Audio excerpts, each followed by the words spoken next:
Hello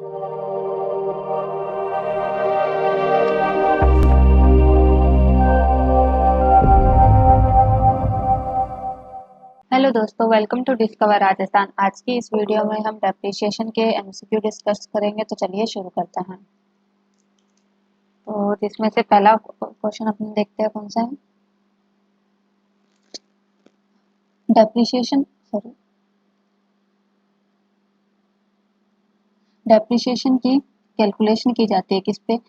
संपत्ति के क्रय पे, संपत्ति की व्यावसायिक संस्थान में प्राप्ति पे, संपत्ति के प्रयोग या संपत्ति की स्थापना पे। तो इसका राइट ऑप्शन होगा सी, संपत्ति के असेट्स जब अपने यूज में लेते हैं तो भी उसकी वैल्यू में कमी आएगी, तो तब से ही अपने इसका उस पर डेप्रिसिएशन कैलकुलेट करना शुरू करते हैं। ठीक है, अगर आगे को देखते हैं कि ए लिमिटेड ने एक मशीन 1/1/2013 को 1,20,000 में खरीदी। उसके स्थापना पे वह 30,000 रुपये लगे। 5 वर्ष के बाद उसके जो अवशेष मूल्य 5,000 रुपये होगा। 1/7/2023 को इस पर 2,000 रुपये मरम्मत के लिए व्यय किए गए। तो इसको डब्ल्यूडीवी मेथड से 10% की दर से अपने को दूसरे वर्ष के पश्चात कुल डेप्रिसिएशन बताना। देखो, जैसे अपने पहले तो टोटल कॉस्ट देखते हैं कितनी है उसकी मशीन की। तो टोटल कॉस्ट में से 1,00,000 में आ जाएगा 1,20,000 प्लस में 30,000। रिनोवेशन ये जो रिपेयर वगैरह के खर्चे हैं वो नहीं ऐड होते इसमें।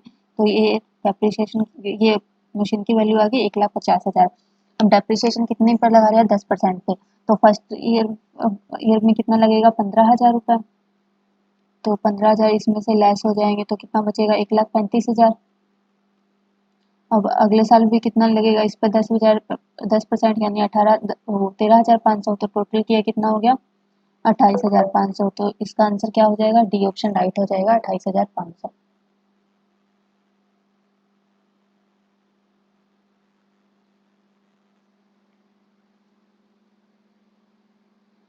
अब देखते हैं, घटती शेष विधि से 15% वार्षिक डेप्रिसिएशन पे 3 वर्ष के पश्चात एक मशीन का अपलिखित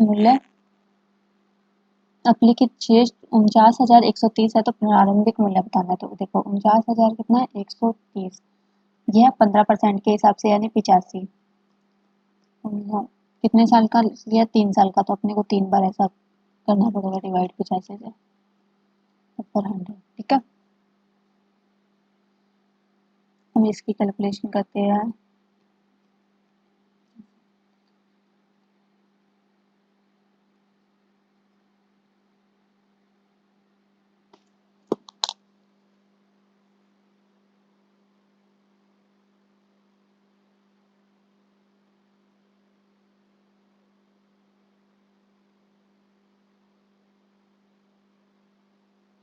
तो इसको सोल्व करोगे तो आंसर आएगा बी, 80,000 रुपये।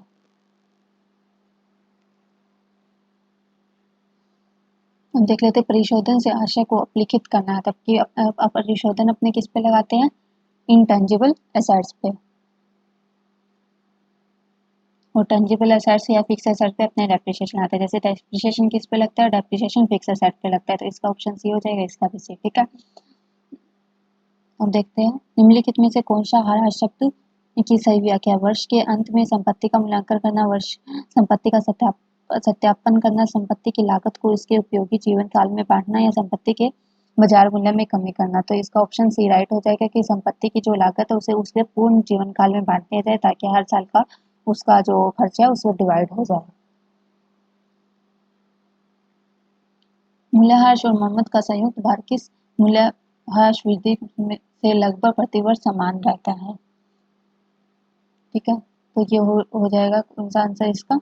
डब्ल्यूडीवी मेथड्स पे प्रतिवर्ष समान रहेगा। तो लेखांकन के मूल्यह्रास शब्द का अर्थ क्या है? संपत्तियों का भौतिक ह्रास, संपत्तियों की पुनर्स्थापना हेतु आयोजन, संपत्तियों के बाजार मूल्य में गिरावट, संपत्ति की लागत को उसके उपयोगी काल में बांटना। तो डी ऑप्शन राइट हो जाए, संपत्ति की लागत को उसके उपयोगी काल में बांटना।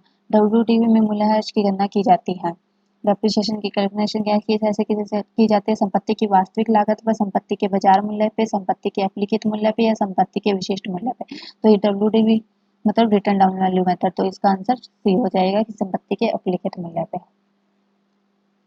किसी विधि में संपत्ति का मूल्य कभी भी शून्य नहीं होता। किस विधि में संपत्ति का मूल्य कभी भी शून्य नहीं होता? WTV मेथड में अपने संपत्ति का मूल्य कभी भी शून्य नहीं होता। तो बी आंसर राइट हो जाएगा। एक मशीन को 36,000 में खरीदा है, 4,000 स्थापना पे खर्च किया, तो टोटल कितनी हुई? 40,000। मशीन का अवशेष मूल्य 1,000 है। स्थायी किस्त विधि से 10% की दर से 10वें साल मूल्य, तो देखो 40,000 तो ये है ही। और इसने क्या बोला है? स्ट्रेट लाइन मेथड से बोला है, स्थिर विधि। तो अपने को पता ही है इसमें तो सेम ही रहता है, तो इसका 10% कैलकुलेट करेंगे 8वें 9वें कितने साल में? 4,000 ही आंसर रहेगा इसका। ठीक है। घटती शेष विधि उपयोगी होती है। लीज होल्ड असेट्स में, मशीनरी में, भूमि में या पशुधन में, तो इसका आंसर होगा बी, मशीनरी में।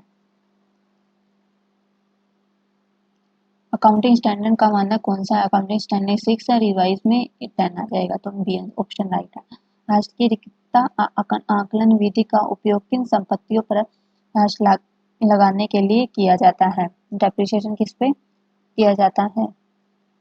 तो इसका माइनिंग और खदान वगैरह, इसलिए राइट आंसर हो जाएगा बी। देखो 1 अक्टूबर 2003 को एक मशीन 2,70,000 में खरीदी, 30,000 पर उसका स्थापना के लिए भी व्यय किए, मूल लागत व 10% की दर से अपलिखित वो मेथड से लगाना है। और 31 मार्च को बंद हो जाती है। मशीन का 30 सितंबर 2006 को 1,90,000 में बेचा, तो लाभ हुई या हानि? देखो पहले देखो टोटल कितनी है? 3 लाख की इसकी वैल्यू बन रही है। वो 1 अक्टूबर 2003 से 30 सितंबर 2006 तक कितने साल हो गए? 3 साल हो गए। 3 साल से उस पर डेप्रिसिएशन लगा, तो पहले साल लगा 30,000 डेप्रिसिएशन, बचे कितने? 2,70,000। अगले साल लगा 27,000। ये 2003 की बात है, ये 2000 यहाँ पे 2004 में आ गए अपने। ठीक है, ये कितना बचा?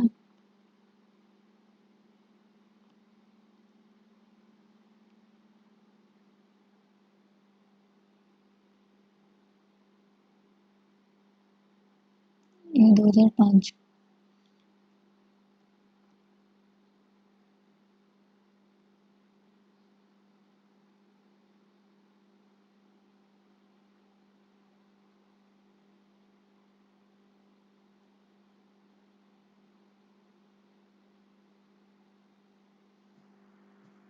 सॉरी, ऐसे नहीं। इसमें बोला गया है कि फर्म मूल लागत पर 10% प्रति वर्ष मूल्यह्रास करेगी, यानी मूल लागत पर ही वो डेप्रिसिएशन लगाएगी। तो मूल लागत पर डेप्रिसिएशन लगाएगी तो ये फिक्स रहेगा। एक साल में 30,000 है, तो 3 साल में कितना हो जाएगा? 90,000। तो 3 लाख में से 90,000 लेस करेंगे तो टोटल वैल्यू कितनी आ जाएगी उसकी? 2,10,000। 2,10,000 में 1,90,000 पे उसने बेचा है, तो वो नुकसान उसका कितने का हुआ है? 30,000 का। तो ऑप्शन सी इसका राइट हो जाएगा। सॉरी, 30,000 नहीं, 20,000।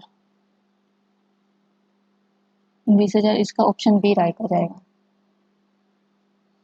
अब देखते 1 अप्रैल 2005 को एक मशीन की क्रय लागत 10 लाख रुपए है। 31 मार्च 2006 को इस मशीन का मूल्य 12 लाख रुपए है। तो 31 मार्च 2006 को कंपनी का मूल्यांकन 12 लाख पर किया गया, तो कौन से मूल्यांकन का सिद्धांत का पालन किया गया है इसमें? कि मतलब कि लागत कम है और तो जो बाजार मूल्य है वो ज्यादा है, तो इसमें कैलकुलेशन किस पे की गई है? बाजार मूल्य। तो इस पे इसमें कौन सा जो मेथड वो प्रिंसिपल है वो फॉलो किया गया है? वसूली रिकवरी वैल्यू या रियलाइजेशन वैल्यू वाला मेथड इसमें यूज किया गया है। क्योंकि ये मेथड अपने कब यूज करते हैं? जब अपनी जो फर्म है वो आगे आने वाले सालों में बंद होने वाली हो तब।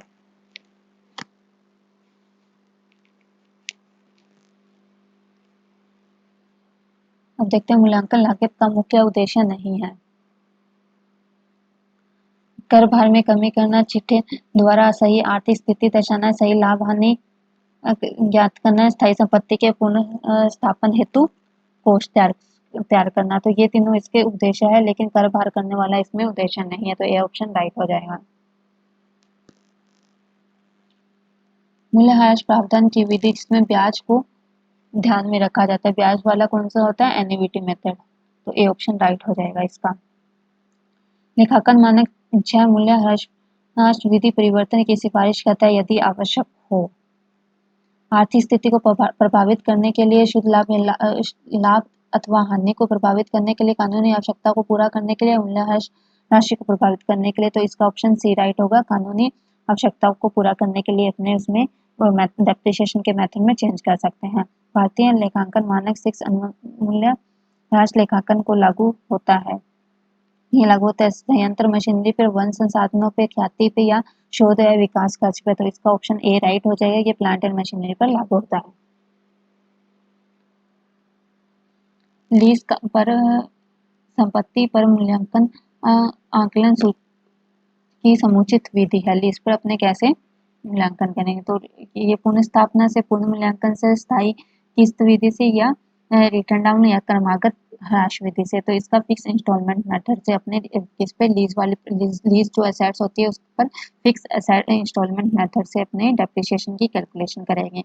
एक मशीन पर लगाए गए मूल्यह्रास की राशि को नाम करते हैं, यानी कि उसमें किसको डेबिट किया जाता है। तो देखो अपने इसके एंट्री होते हैं डेप्रिसिएशन अकाउंट डेबिट टू में कोई भी एसेट जिस पे डेप्रिसिएशन लगाया जाता है। डेबिट क्या होता है? Depreciation account. इसका ऑप्शन सी राइट हो जाएगा। ठीक है। वर्ष के आरंभ में एक 50,000 रुपये का प्लांट खरीदा गया, 5,000 उसके स्थापना पर खर्च हुए, 10,000 रुपये खर्च किए गए जिससे उसकी क्षमता में वृद्धि हुई। तो अंतिम शेष कितना हुआ? 50, 10, 60 और 1, 5, 65,000। डी ऑप्शन इसका राइट हो जाएगा। मूल्य लेखांकन मानक 6 मूल्यह्रास लेखांकन होता है। ख्याति पर, पशुपालन पर, प्लांट पर या शोध या फिर अपने देखा प्लांट एंड मशीनरी पर होता है। तो ये सी ऑप्शन राइट हो जाएगा इसका। कंपनी अधिनियम 2013 के अंतर्गत मूल्यह्रास का आयोजन किया जाता है। सीधी रेखा विधि से, सिंकिंग फंड रीति पर आधारित होना, घटते मूल्य विधि पर या वार्षिक रीति से। तो इसका ऑप्शन ये घटते मूल्य या WDV मेथड, इसका आंसर राइट हो जाएगा। मूल्यह्रास फंड रीति अपनाई जाती है किसी देयता के भुगतान के आयोजन के लिए, केवल संपत्ति के मूल्यह्रास की व्यवस्थाओं के लिए, मूल्यह्रास की व्यवस्था तथा संपत्ति के पुनर्स्थापना के लिए, राशि एकत्रित करने के लिए या शुद्ध लाभ को कम करने के लिए। तो इसका सी ऑप्शन राइट हो जाएगा कि मूल्यह्रास की व्यवस्था और संपत्ति की पुनर्स्थापना को एकत्रित करने के लिए अपने फंड विधि का फंड मेथड का यूज करते हैं। एक खान के संगमरमर निकलने पर ह्रास विधि कौन सी लागू होती है, वो अपने को बतानी है इसमें। तो कौन सी? स्थिर मूल्य विधि, घटती मूल्य विधि या रिक्तता इकाई विधि या वार्षिक विधि। तो डिप्लीशन मेथड यूज होता है क्योंकि जो भी ऐसे नाशवान प्रकृति की चीजें हो, जैसे कुएं, पेट्रोल के कुएं वगैरह हो गए, तो उनपे ये इसी विधि का उपयोग किया जाता है, रिक्तता इकाई विधि का।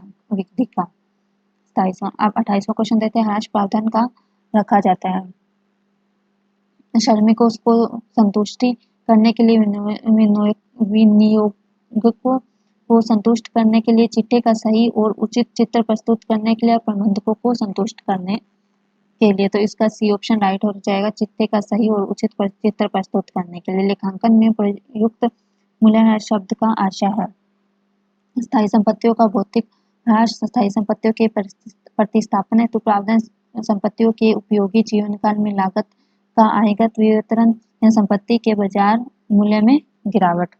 तो इसका सी ऑप्शन राइट हो जाएगा। संपत्ति के उपयोगी जीवन काल में लागत या आयगत का वितरण करने के लिए अपने डेप्रिसिएशन की कैलकुलेशन करते हैं। एक मशीन है 1/1/2009 को खरीदी गई, इस पर 10% की दर से अपने डेप्रिसिएशन लगा रहे हैं। 1/1/2012 को इसका अभिलिखित मूल्य ये 26,244 रुपए है। तो अपने को एक ये भी वैसे ही हो जाएगा। 26,244 कितने साल के लिए है? 2012 का दे रखा, तो 10, 11, 12, 3 साल। 3 साल ये 90 है, 100 आ जाएगा, यहाँ भी 90 आ जाएगा, यहाँ 100 आ जाएगा, यहाँ 90 आ जाएगा, यहाँ 100 आ जाएगा। तो इसे सोल्व करो। 18, 6, 7, 8, 9, 10, 1, 9, 4, 5, 9, 6, 7, 30, 22, 18, 36, 36,000 उसका राइट आंसर। ये ऑप्शन इसका राइट हो जाएगा।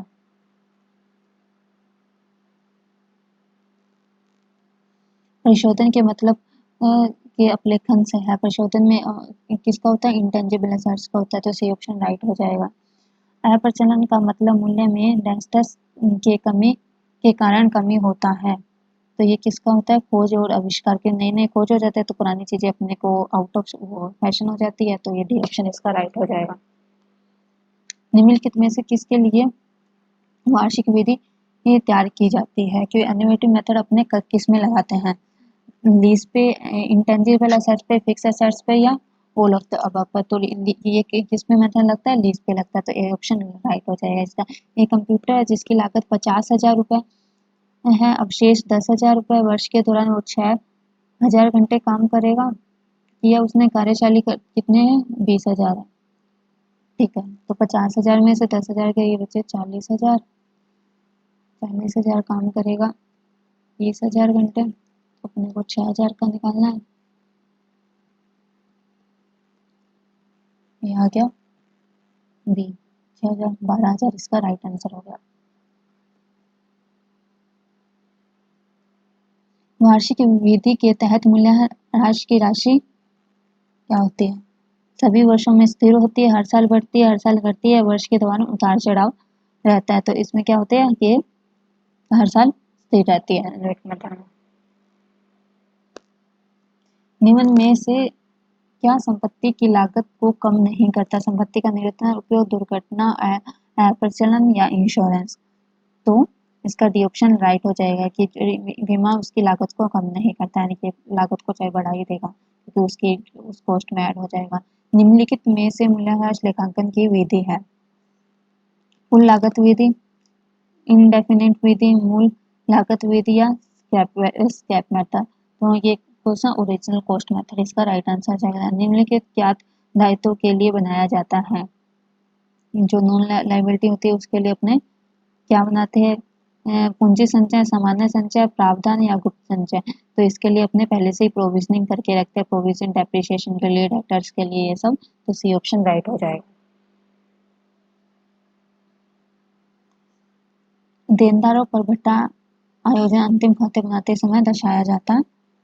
लाभ हानि के नाम पक्ष में, लाभ हानि के जमा पक्ष में, लाभ हानि के नाम पक्ष में और चिट्ठे के संपत्ति पक्ष में, देनदारों में से घटा के लाभ हानि के खाते के नाम पक्ष में और चिट्ठे के दायित्व पक्ष में। तो ये इसका सी ऑप्शन राइट हो जाएगा। अपने प्रॉफिट एंड लॉस में इसे डेबिट साइड में दिखाते हैं खर्चों में, और जो अपनी बैलेंस शीट है उसमें जो डेटर्स होते हैं उसमें से लेस करके शो किया जाता है, ठीक है, उसमें लेस किया जाता है। देनदारों का आयोजन में जनरल प्रविष्टि क्या की जाती है? तो इसकी जनरल प्रविष्टि की जाती है प्रोविजनल फॉर डिस्काउंट ऑफ डेब्ट टू फाइनेंस, ये नहीं की जाती। प्रोविजन पी एंड एल को क्रेडिट किया जाएगा और इसको डेबिट किया जाएगा, ये भी नहीं किया जाएगा।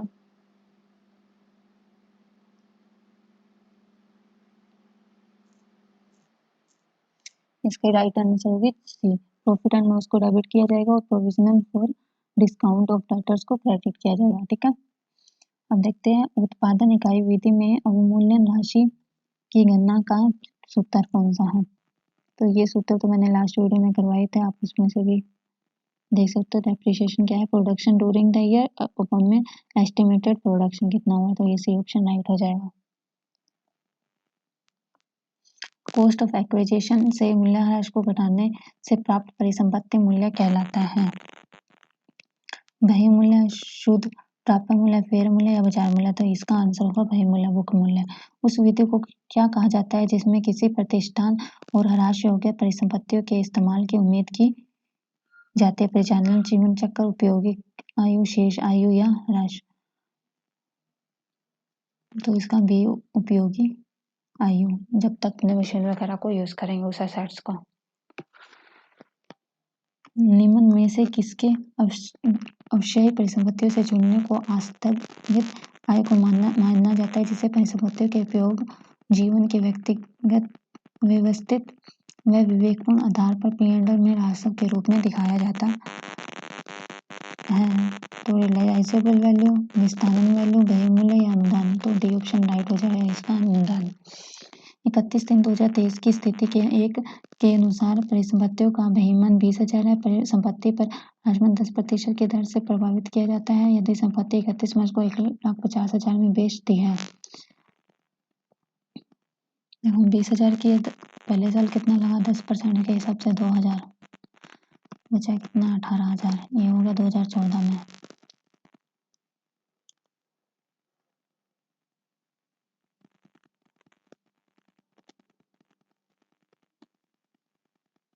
ऑप्शन 20,000 की जगह मेरे हिसाब से 2 लाख होना चाहिए, इसमें कुछ मिसप्रिंट हुआ है।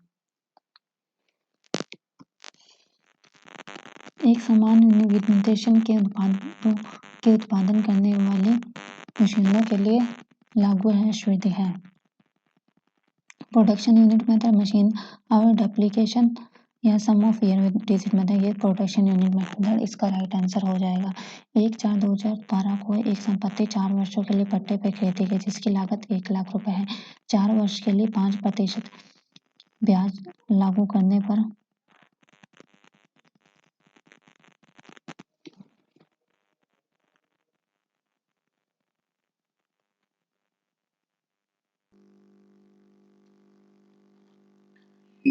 तो अपने को 5% ब्याज दर पर लगती है परिसंपत्ति का राशि। इस ऐसे एन्युटी मेथड में कुछ नहीं करना होता है, सिर्फ कॉस्ट होती है संपत्ति की इंटू में जो भी ये उनका वार्षिक जो एन्युटी वैल्यू दे रखी होती है उसे इसको मल्टीप्लाई करना होता है। तो कॉस्ट अपनी कितनी है, 1 लाख रुपए, तो ये कितना है 0.282012। तो ये देखो 5 1 2 3 4 5, इसके पीछे 4 5 भी है तो 5 के बाद में अपने पॉइंट लगा देंगे बस।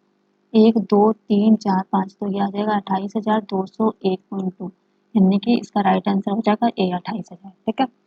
संपत्ति के प्रतिस्थापन हेतु कोष की स्थापना किससे संबंधित है, प्राथमिक व्यय से, मूल्यह्रास व्यय से, provisional provision for bad debts या डेफर्ड रेवेन्यू एक्सपेंडिचर। तो इसका ऑप्शन हो जाएगा बी, राइट आंसर, डेप्रिसिएशन से।